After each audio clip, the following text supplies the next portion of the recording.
Welcome. In front of me is a Black Shark Pad 7, and today I will show you how you can hard reset this device through settings.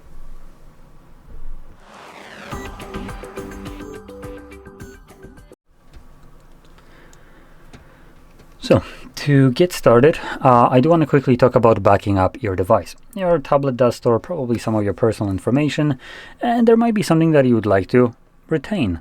So with that in mind, I'm going to be showing you at least one way to back up your device, as I don't think there's many others. But I'll also briefly try to mention another way that you could potentially do. So anyway, for backing up purposes, probably the easiest way to do this would be by going into the settings, and from here you want to scroll all the way to the bottom to System, and then select Backup. Now this one will be strictly through Google. And you can see right here, photos and videos are not being backed up while other device data is. Now you can obviously click on this and change it by just toggling it on.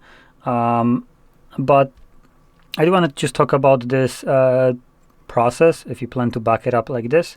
So when it comes down to photos, videos, and then other device data, you are limited in total to 15 gigabytes. Now, most of that storage will be taken by photos and videos, while the small portion of that, probably what the photos and videos will take, will be taken by the other device data. Now typically you'd expect it to be the other way around, but whatever. I'm going to explain why that is the case. So when it comes down to photos, videos, you can back it up.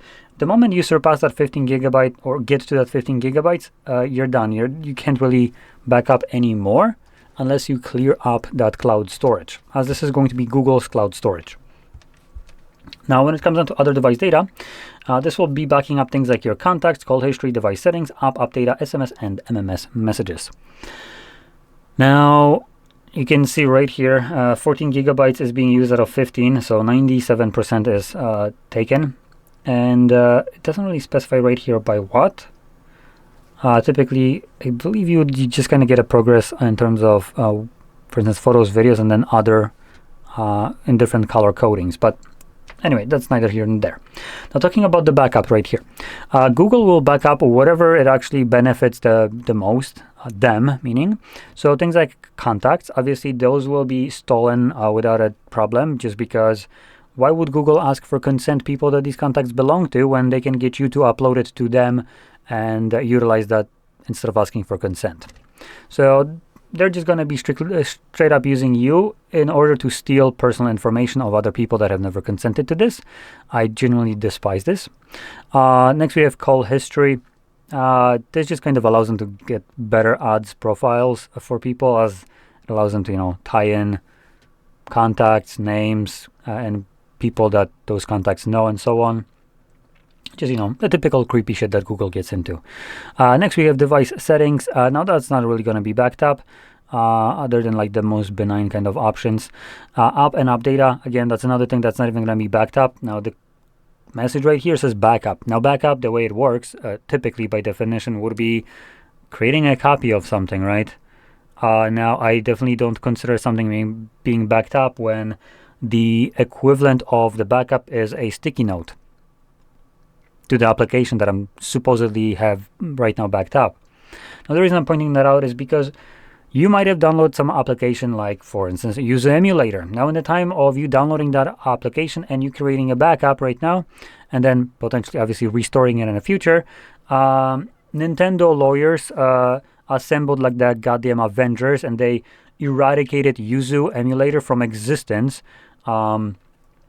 And you might have it still on your tablet, but when you're backing it up, you're not backing shit up. You're just basically, like I said, creating a sticky note, essentially, of the application that you had on this tablet.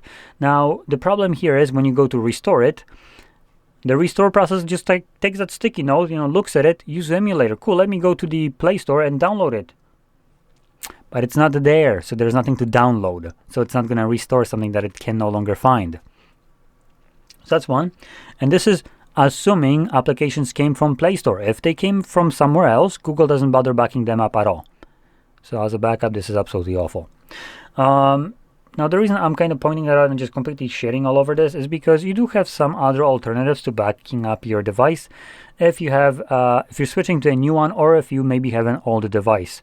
So what you can use instead is a migration application. Now, unfortunately, here, typically, because this is a Xiaomi device, you would be using MiMover. Now, even though this is a Xiaomi device, MiMover is not present on this tablet. Even worse is that if you were to go to Play Store, I can't even find. Oh, there we go. If we search for MiMover in here, you will see that we can't even download it.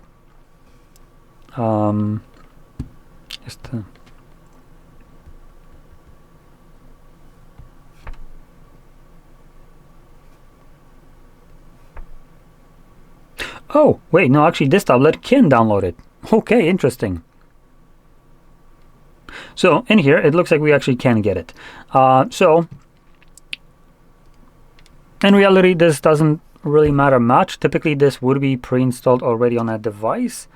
But this application, along with other applications that achieve the same thing, which is migrating data, you can utilize those to move data to another device.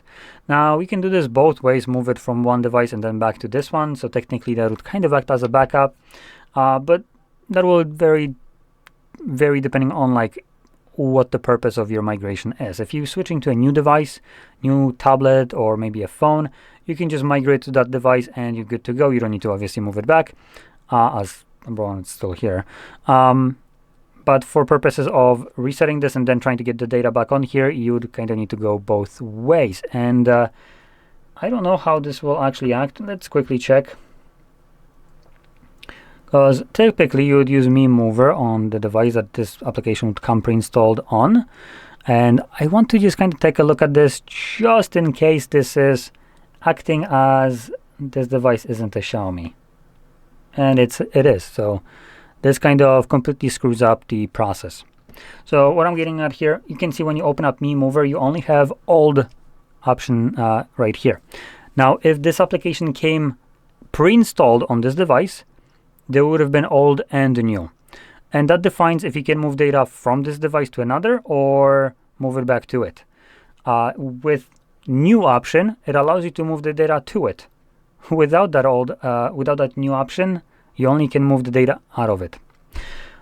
In any case, so for this specific tablet, migration applications such as this one, which is a Xiaomi application, for some reason unable to be used on this device, will be only used to move data outside of this device, and you will need to use an application of the phone you are moving the data to.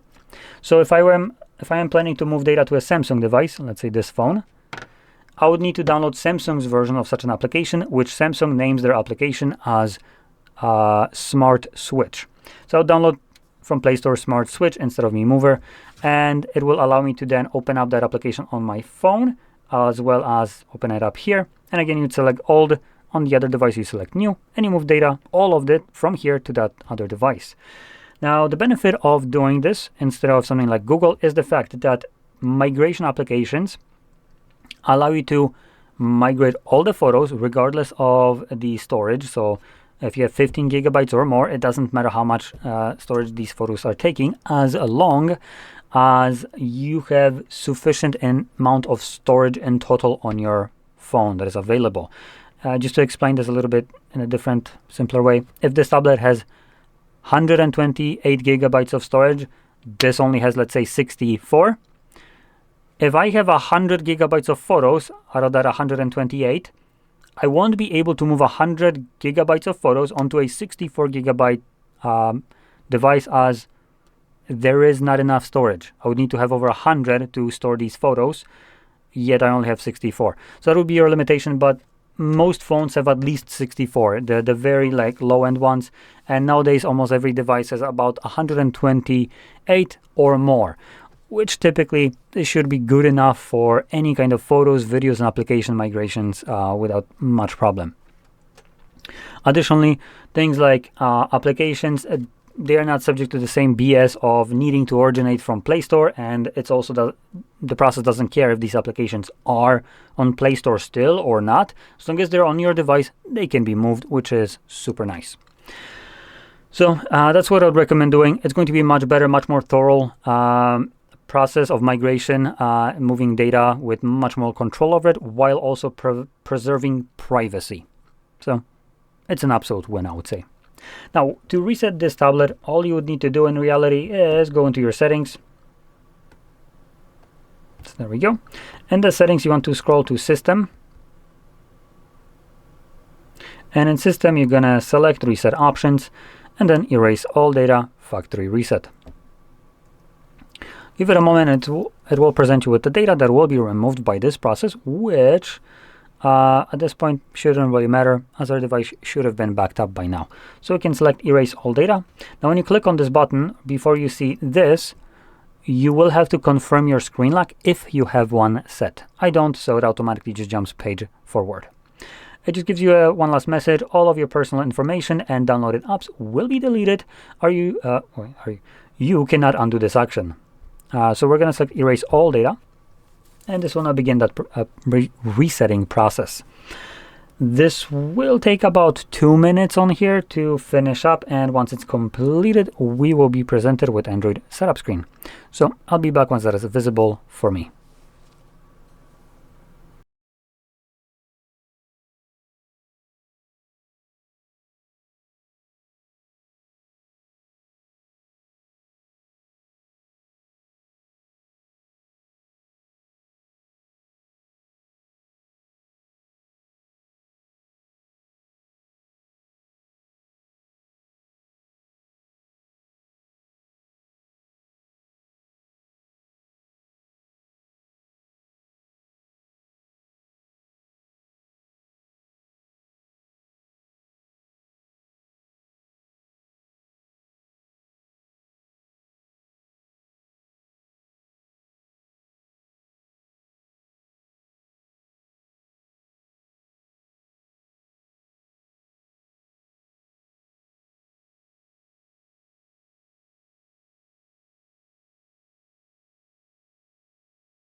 And as you can see, the process is now finished, and you can set up your device however you like.